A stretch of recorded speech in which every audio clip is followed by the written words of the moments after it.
भाई बहनों को जय मसीह की। मैं परमेश्वर की बेटी आप सभी का स्वागत करती हूँ। आप सभी लोग हमारे इस चैनल के साथ प्रार्थना को रिसीव करें। सबसे पहले हम आपके लिए 10 वचन लेकर आए हैं। उन वचनों का अनुवाद भी बताएंगे और फिर हम प्रार्थना करेंगे। तो मेरे प्यारे मसीह भाई बहनों, आप लोग चिंता ना करें, घबराएं बिल्कुल ना, क्योंकि परमेश्वर ने जो हमारे जीवन में कार्य किए हैं तो हम परमेश्वर का सभी लोग मिल करके धन्यवाद करते हैं। चलते हैं, पहला वचन पढ़ते हैं। लिखा हुआ है यिर्मयाह 17 का 7 से 8 में लिखा है, धन्य है वह मनुष्य जो यहोवा पर भरोसा रखता है, जिसका भरोसा यहोवा ही है। वह उस वृक्ष के समान होगा जो जल के पास लगाया गया है और जो अपनी जड़ को नदी के किनारे फैलाता है। जब धूप होती है तब उसको कुछ भय नहीं होता, उसके पत्ते हरे रहते हैं और सूखे के वर्ष में ही वह चिंतित नहीं होता और न फल देना छोड़ता है। इसका अर्थ है, यह वचन हमें सिखाता है कि जो व्यक्ति परमेश्वर पर भरोसा करता है उसका जीवन मजबूत और स्थिर हो जाता है। यहाँ उसकी तुलना एक ऐसे पेड़ से की गई है जो हमेशा पानी के पास लगा होता है। जब गर्मी या सूखा आता है तब भी वह पेड़ नहीं सूखता, क्योंकि उसकी जड़ें गहराई में पानी तक पहुँचती हैं। इसी तरह जो व्यक्ति परमेश्वर से जुड़ा रहता है वह कठिन समय में भी नहीं टूटता। इसका गहरा अर्थ है, भरोसा हमें अंदर से मजबूत बनाता है। बाहर की परिस्थितियाँ खराब हों फिर भी जीवन फलदायी रह सकता है।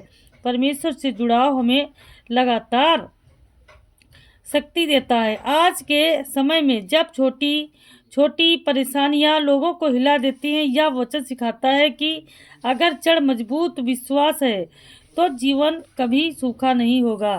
दूसरा वचन लिखा है अय्यूब 23 का 10 में लिखा है, परंतु वह तेरे मेरे मार्ग को जानता है, जब वह मुझे परखेगा तब मैं सोने के समान निकलूंगा। इसका अर्थ ये हुआ, यह वचन बहुत गहरा है और कठिन समय में हिम्मत देता है। अय्यूब बहुत दुख और परेशानी से गुजर रहा था, फिर भी उसने कहा कि परमेश्वर मेरे रास्ते को जानता है। वह यह समझता था कि कठिनाइयाँ आ रही हैं, वे उसे तोड़ने के लिए नहीं बल्कि उसे और बेहतर बनाने के लिए। जैसे सोन आग में तपकर और शुद्ध हो जाता है, उसका गहरा अर्थ है, परमेश्वर हमारी हर परिस्थिति को जानता है। कठिनाइयाँ हमें मजबूत और शुद्ध बनाती हैं। परीक्षा का अंत हमेशा बेहतर रूप से होता है। यह वचन हमें सिखाता है कि जब जीवन में मुश्किलें आए तो यह सोचे कि यह मुझे खत्म करने नहीं बल्कि मुझे बेहतर बनाने में आई हुई हैं। यशायाह 3 का 15 में लिखा है, प्रभु यहोवा इस्राएल का पवित्र यह कहता है, और लौट आने और शांत रहने में तुम्हारा उद्धार है, स्थिर और भरोसा रखने में तुम्हारी शक्ति है। आज की दुनिया में हर कोई भाग दौड़ में लगा है, लेकिन यह वचन कहता है कि असली शक्ति शांति और भरोसे में है। परमेश्वर हमें यह नहीं कहता कि हमेशा भागते रहो या अपने दम पर सब ठीक करो। वह कहता है, मेरे पास लौट आओ, शांत हो जाओ, मुझ पर भरोसा रखो, यही तुम्हारी असली ताकत है। इसका मतलब है, चिंता करना समाधान नहीं है, शांति में रहना कमजोरी नहीं बल्कि ताकत है। परमेश्वर पर भरोसा करना सबसे बड़ा सहारा है। यह वचन हमें सिखाता है कि हर समस्या का हल जल्दबाजी नहीं बल्कि परमेश्वर में ठहरना है।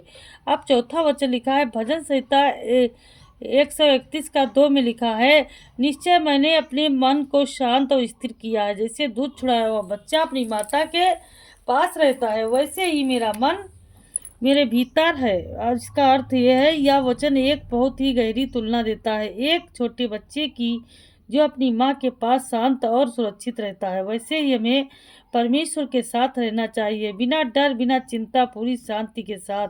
जब बच्चा अपनी माँ के पास होता है उसे किसी चीज की चिंता नहीं होती, उसे पता है कि वह सुरक्षित है। इसका अर्थ है, परमेश्वर के साथ रहने से मन को सच्ची शांति मिलती है। हमें हर बात में परेशान होने की जरूरत नहीं। विश्वास का मतलब है शांत रहना।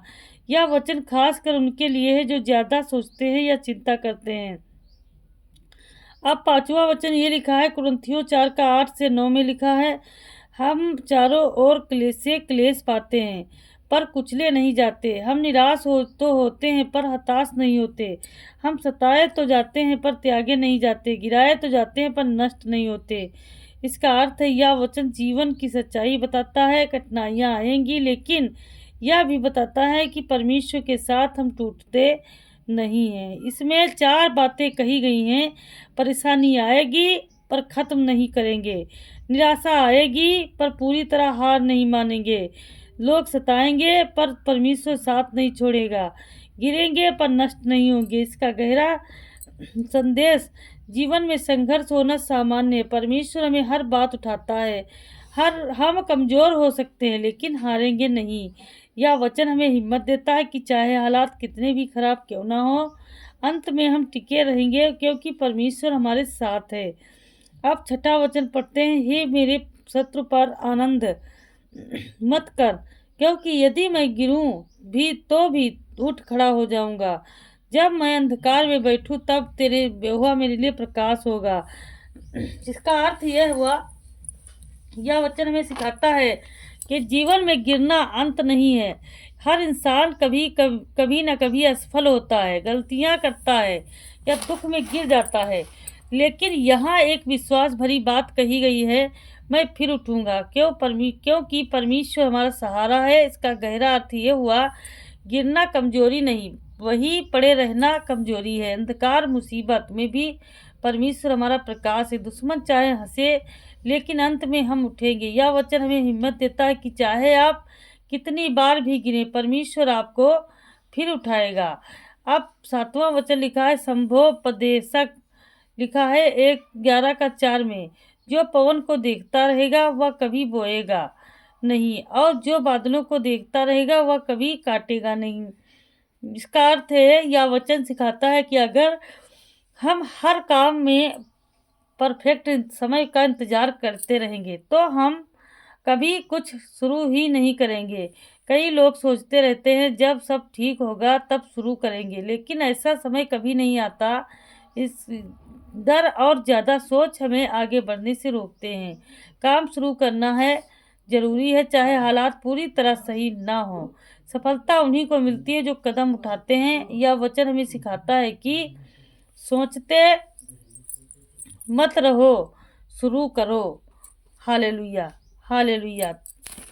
अब आगे वचन में पढ़ते हैं। याकूब 1:12 में लिखा है, धन्य वह मनुष्य जो परीक्षा में स्थिर रहता है, क्योंकि वह खरा निकलकर जीवन का मुकुट पाएगा।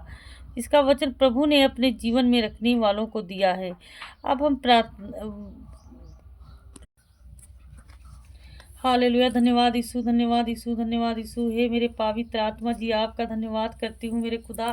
हे मेरे सामर्थी राजा परमेश्वर, दया करने वाले पिता परमेश्वर, अपने बच्चों पर रहम करने वाले प्रभु जी, आप दयालु पिता हैं परमेश्वर, दया दृष्टि करते हैं पिता परमेश्वर। आपसे आशीष मांगती हूँ। हे मेरे करुणा निदान पिता परमेश्वर, प्रभु जी, आप बहुत दयालु हैं प्रभु, दया दृष्टि करते हैं, अपने बच्चों का सदैव ख्याल रखते हैं मेरे पिता परमेश्वर। प्रभु जी, आज मेरे खुदा परमेश्वर, आज तेरी बेटी तेरे आगे बैठी है प्रभु, जितने आज रोते बिलखते हैं, परेशान है मेरे खुदा परमेश्वर। प्रभु जी, आज उनके लिए मैं प्रार्थना करती हूँ। हे मेरे खुदा परमेश्वर प्रभु, आज की दोपहर में पिता, आज मैं प्रभु जी आपके आगे हाथ उठाकर विनती करती हूँ, प्रार्थना करती हूँ कि परमेश्वर आपकी दया हमारे जीवन पर हो। प्रभु जी, आपने मुझे जीवन दिया, सांस दिया है और हर एक नया दिन देखने का अवसर दिया है प्रभु, आपका कोटि कोटि धन्यवाद करती हूँ।